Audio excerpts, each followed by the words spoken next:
Hi అండి, అందరికీ నమస్కారం. Welcome back to our channel అండి. నా పేరు సతీష్. ఈ రోజు నా డేట్ కనుక చూసుకుంటే జూన్ 24వ తారీఖు అండి. మన తెలంగాణలో ఉన్న ఎవరైతే మన రైతన్నలు అయితే ఉన్నారో రైతు భరోసా సంబంధించిన వానాకాలం పంట పెట్టుబడి సంగీత నిధులు ఎప్పుడెప్పుడు వస్తాయని చాలా మంది ఆసక్తిగా ఎదురు చూస్తున్న వారికైతే మన వ్యవసాయ శాఖ మంత్రిగా తుమ్మల నాగేశ్వరరావు గారు గొప్ప శుభార్త చెప్పడం జరిగిందండి. అలాగే మన రైతు భరోసా పైన క్యాబినెట్ లో మాట్లాడుకోవడం అయితే జరిగింది. కాబట్టి అసలు మన తెలంగాణలో ఏ విధంగా రైతు భరోసా సంబంధించిన డబ్బులు అయితే వస్తున్నాయి ఏందనేది మనం అయితే తెలుసుకుందాం అండి.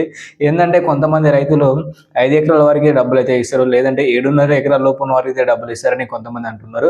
సో వాస్తవం ఏంటి, అలాగే మనమైతే ఈసారి రైతు భరోసా ఎలాంటి మార్పులు చేశారు పూర్తి సమాచారం మనమైతే తెలుసుకుందాం. కాబట్టి వీడియోని కాస్త లాస్ట్ వరకు చూడండి.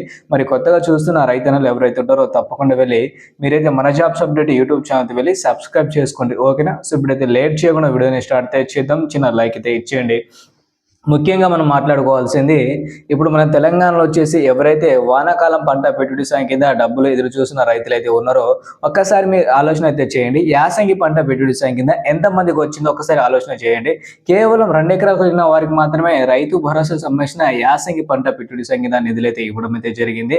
మరి ఇప్పుడు మన వ్యవసాయ శాఖ మంత్రి తుమ్మల నాగేశ్వరరావు ఏమంటున్నారంటే వానాకాలం సీజన్ సంబంధించిన రైతు భరోసా సంబంధించిన 75 లక్షల మందికి అయితే ఈసారి 9,000 కోట్ల రూపాయలు అయితే డబ్బులు విడుదల చేస్తున్నాం, అదే కూడా ఆన్ టైంలో డబ్బులు విడుదల చేస్తున్నాం చెప్తున్నారండి.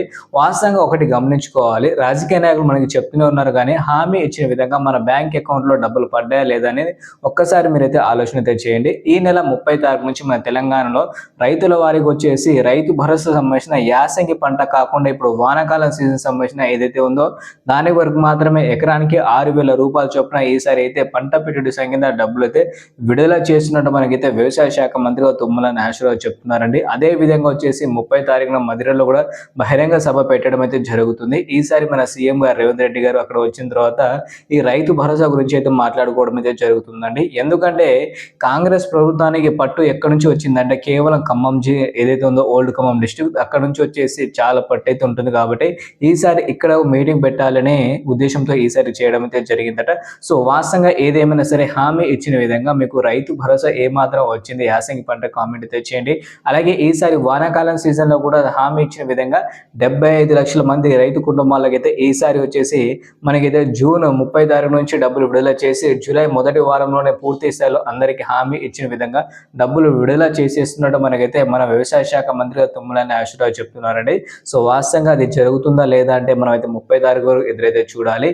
అలాగే ఈసారి వచ్చేసి మన తెలంగాణలో ఏమవుతున్నాయంటే హామీ ఇచ్చిన విధంగా పథకాలు పెడుతున్నారు కానీ డబ్బులు మాత్రం మన ఖాతాలో అయితే రావడం అయితే లేదండి. గత ప్రభుత్వం మీకు ఏ విధంగా అండగా అయితే ఉంటుంది, మరి ఇప్పుడు కాంగ్రెస్ వచ్చిన తర్వాత ఏ విధంగా ఉంటుంది ఒక్కసారి మీరైతే కామెంట్ అయితే చేయండి. ఎందుకంటే ఆ ప్రభుత్వం ముందు కాదు, ఈ ప్రభుత్వం ముందు కాదు, అంటే మనకి న్యాయం ఎక్కడ జరుగుతుంది అది మాత్రం మీరైతే వీడియో కింద కామెంట్ అయితే చేయండి.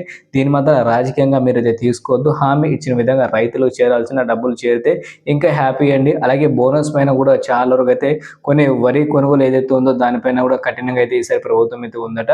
సో కేవలం 7 రకాల విత్తనాలు ఏదైతే ఉందో వరి వాటిపైన మాత్రమే ఈసారి బోనస్ డబ్బులు వచ్చే అవకాశం అయితే ఉన్నాయి కదా. సో నిన్న కూడా వచ్చేసి ప్రతి రైతు వేదికలు వచ్చేసి ఈ వరి కొనుగోలు పైన అలాగే వరి విత్తనాల పైన మాట్లాడుకోవడం అయితే జరిగిందండి. సో వాస్తవంగా హామీ ఇచ్చిన విధంగా ఈసారి మనకైతే ఎలాంటి ఉపయోగాలు ఉంటున్నాయి ఏందనేది ఈ నెల 30 తారీఖున సీఎం గారు రేవంత్ రెడ్డి గారు మాట్లాడిన తర్వాత మనం అయితే తెలుసుకోవచ్చండి, ఓకేనా? ఇదండి ఈరోజు సమాచారం. వీడియో కనుక నచ్చితే తప్పకుండా వెళ్ళి మన జాబ్స్ అప్డేట్ యూట్యూబ్ ఛానల్ వెళ్ళి సబ్స్క్రైబ్ చేసి డైలీ అయితే ఫాలో అవుతూ ఉండండి. సో ఇలాంటి లేటెస్ట్ అప్డేట్ మీరైతే వెంటనే పొందవచ్చు, ఓకేనా? సో థ్యాంక్ యూ అండి. జై హింద్.